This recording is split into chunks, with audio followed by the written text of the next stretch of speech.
Sweden में कुरान को जलाए जाने के बाद एक मुसलमान अहमद अल्लूश ने कुछ ऐसा कर दिखाया है जिसकी आज पूरी दुनिया में चर्चा हो रही है। दरअसल कुरान जलाए जाने के बाद स्वीडन के अहमद अल्लूश ने वहां के कोर्ट में एक याचिका दायर की थी कि उसे भी यहूदियों और ईसाइयों की मुकद्दस किताब बाइबिल और तौरात को जलाने की इजाजत दी जाए। अहमद अल्लूश का कहना था कि जैसे स्वीडन में सरेआम सरकारी सिक्योरिटी के बीच कुरान को जलाया गया, वैसे ही वो भरी सिक्योरिटी और लोगों के बीच बाइबल और तौरात को जलाना चाहता है। इस खबर के आने के बाद इजराइल सहित दुनिया के तमाम यहूदी संगठनों ने बवाल कर दिया था और धमकी दी थी कि अगर हमारी धार्मिक पुस्तकों को जलाने की कोशिश की गई तो हम इसे बर्दाश्त नहीं करेंगे।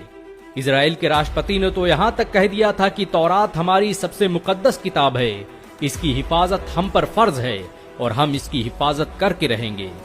स्वीडन की अदालत ने अहमद अल्लूश की याचिका के बाद उसे बाइबिल और तौरात को जलाने की इजाजत दे दी थी, क्योंकि स्वीडन में धार्मिक पुस्तकों को जलाना अभिव्यक्ति की आजादी माना जाता है, जिसके बाद दुनिया भर की नजरें स्वीडन के इस मुसलमान पर थी।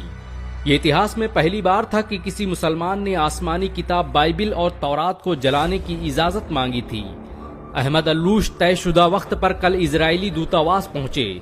उनके एक हाथ में लाइटर था तो दूसरे हाथ में बाइबिल और तौरात। चारों तरफ दुनिया के मीडिया संस्थान और लोग बाइबल को जलाने का मंजर देखने के लिए मौजूद थे। दुनिया भर की निगाहें अहमद अल्लूश के हाथ में मौजूद उस लाइटर पर टिकी थी। लेकिन लोग उस वक्त हैरान रह गए जब स्वीडन के इस 32 साला नौजवान ने लाइटर जमीन पर फेंक दिया और लोगों को मुखातिब होकर कहने लगा कि मैं बाइबल और तौरात को जलाने की सोच भी नहीं सकता। मैं तो बस कुरान जलाने के मामले पर यूरोप, अमेरिका सहित दुनिया के दोगलेपन को बेनकाब करना चाहता था। ये मेरे प्रदर्शन का तरीका था। मैं चाहता था कि लोग आएं और मेरी बात सुनें और एक मुसलमान के दर्द को महसूस करें। जिस तरह से यहूदियों और ईसाइयों को उनकी मुकद्दस किताब को जलाने की बात सुनकर तकलीफ महसूस हुई, उससे लाख गुना ज्यादा हम मुसलमानों को तकलीफ होती है जब हमारी मुकद्दस किताब कुरान की बेहुरमती की जाती है। अहमद अल्लूश के पास बाइबिल और तौरात के साथ कुरान भी मौजूद थी।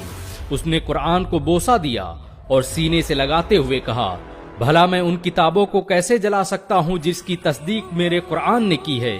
मेरा इस्लाम किसी मजहबी किताब को जलाने की इजाजत नहीं देता। अहमद अल्लूश के प्रोटेस्ट के इस अनोखे अंदाज की आज दुनिया भर में चर्चाएं हो रही हैं। यहाँ तक कि यहूदी और ईसाई भी कुरान को जलाने की इजाजत देने पर पाबंदी लगाने की मांग करने लगे हैं।